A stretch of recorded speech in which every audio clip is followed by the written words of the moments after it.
नमस्कार दोस्तों, स्वागत है हमारे चैनल पर जहां हम भारत के प्राचीन कथाओं और पौराणिक गाथाओं से रोचक कथाएं आपके समक्ष लेकर आते हैं।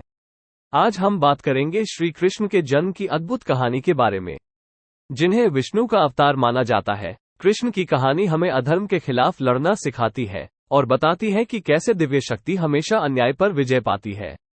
तो चलिए शुरू करते हैं।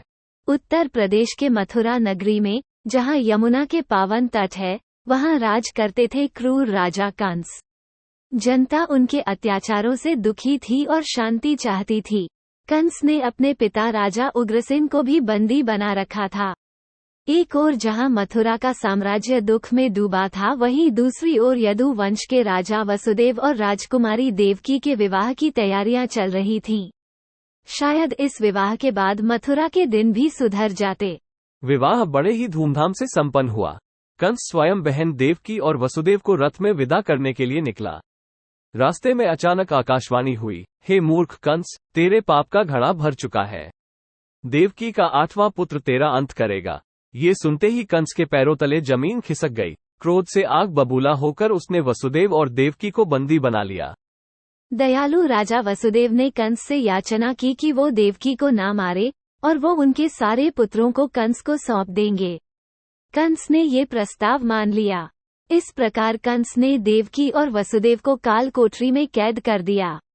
जब भी देवकी ने बच्चों को जन्म दिया, कंस ने उन अबोध बच्चों को निर्दयता से मार डाला। 7 पुत्रों की हत्या के बाद भी कंस का मन नहीं भरा। समय बीतता गया और वो दिन भी आ गया जब देवकी के 8वें पुत्र का जन्म होने वाला था। उस रात मथुरा में भयानक तूफान आया, बिजली चमकी और घनघोर वर्षा हुई। कंस को नींद नहीं आ रही थी। उसके मन में अशांति और भय का साम्राज्य था। काल कोठरी में आधी रात का समय था, तभी चमत्कार हुआ। देवकी ने अपने 8वें पुत्र को जन्म दिया और संपूर्ण कक्ष दैवीय प्रकाश से जगमगा उठा। तभी फिर से आकाशवाणी हुई, वसुदेव, जल्दी से इस बालक को यमुना पार गोकुल में नंद और यशोदा के घर ले जाओ। वहां यशोदा ने एक कन्या को जन्म दिया है, उसे इस बालक के साथ बदलकर वापस लौट आओ। वसुदेव जी ने आकाशवाणी का पालन किया। अंधेरी रात में कारागार के द्वार अपने आप खुल गए। सारे पहरेदार गहरी नींद में सो गए। डरी सहमी यमुना भी मानो कृष्ण के आगमन से प्रसन्न थी। शेषनाग ने उनके मार्ग को सरल किया और उनके ऊपर छत्र बनकर उन्हें वर्षा से बचाया। बड़ी कठिनाई से वे यमुना पार कर पाए। गोकुल में सब लोग सो रहे थे। नंद के महल के दरवाजे हमेशा खुले रहते थे क्योंकि उनके राज्य में किसी प्रकार के अपराध का कोई भय नहीं था। वसुदेव बिना किसी रोक टोक के महल में पहुंच गए और यशोदा की कन्या को लेकर कंस की काल कोठरी में वापस लौट आए। उन्होंने कन्या को देवकी के पास लिटा दिया और फिर से कारागार के दरवाजे अपने आप बंद हो गए। तभी कन्या ने जोर से रोना शुरू किया। पहरेदार जाग गए और भागकर कंस को खबर दी। इस समाचार को सुनकर कंस क्रोध से तिलमिला उठा। भागता हुआ कंस जेल में पहुंचा और क्रोध में अंधे होकर उसने देवकी की उस कन्या को उठा लिया। जैसे ही वो उस कन्या को दीवार पर पटकने के लिए उठा, वैसे ही अद्भुत चमत्कार हुआ। वो कन्या आकाश में उड़ गई और देवी दुर्गा का रूप ले लिया। उनके 8 हाथों में राजने शस्त्र सज गए। देवी ने कहा, हे मूर्ख कंस, मुझे मारकर कुछ नहीं मिलेगा। तुझे मारने वाला पहले ही जन्म ले चुका है और सुरक्षित स्थान पर बड़ा हो रहा है। वो एक दिन अवश्य आएगा और तेरा वध करेगा। ये कहकर देवी माया गायब हो गई। कंस अपने आप को अपमानित महसूस करने लगा।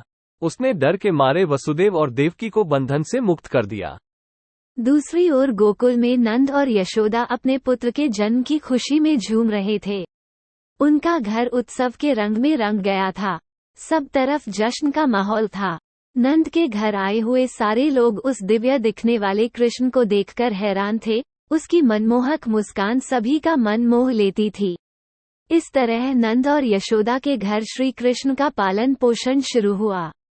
दोस्तों, श्री कृष्ण का जन्म अधर्म पर धर्म की जीत का प्रतीक है।